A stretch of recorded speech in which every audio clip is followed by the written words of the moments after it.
এবারে অন্যান্য সংবাদ। রাজধানী মাস্কাটে ওমানের পররাষ্ট্রমন্ত্রী সাইদ বদর বিন হামাদ আল বুসাইদির সাথে দ্বিপক্ষীয় বৈঠক করেছেন বাংলাদেশের পররাষ্ট্রমন্ত্রী ডক্টর খলিলুর রহমান।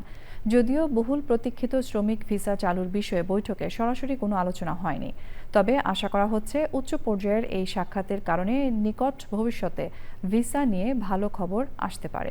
বৈঠকে দুই দেশের মধ্যে অর্থনৈতিক ও বাণিজ্যিক সহযোগিতা বৃদ্ধির পাশাপাশি খাদ্য নিরাপত্তা নিশ্চিতকরণ, স্বাস্থ্য খাতের উন্নয়ন, আধুনিক পরিবহন ব্যবস্থা এবং বিনিয়োগ বৃদ্ধির মতো গুরুত্বপূর্ণ খাতগুলোতে যৌথভাবে কাজ করার বিষয়ে দুই পররাষ্ট্রমন্ত্রী মতবিনিময় করেন।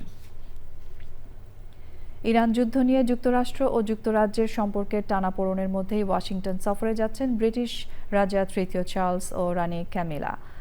যুক্তরাষ্ট্রের স্বাধীনতার ২৫০ বছর উদযাপন উপলক্ষে তাদের যুক্তরাষ্ট্র সফর শুরু হবে সোমবার।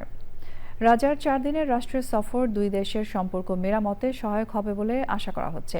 এই সফর এমন সময়ে হচ্ছে যখন ইরান যুদ্ধের প্রেক্ষাপটে ট্রাম্প নিয়মিত যুক্তরাজ্যের প্রধানমন্ত্রী কিয়ার স্টারমারের সমালোচনা করে আসছেন। যুক্তরাষ্ট্র সফরে ট্রাম্পের সঙ্গে বৈঠকের পাশাপাশি মার্কিন কংগ্রেসে ভাষণ দেবেন রাজা চার্লস।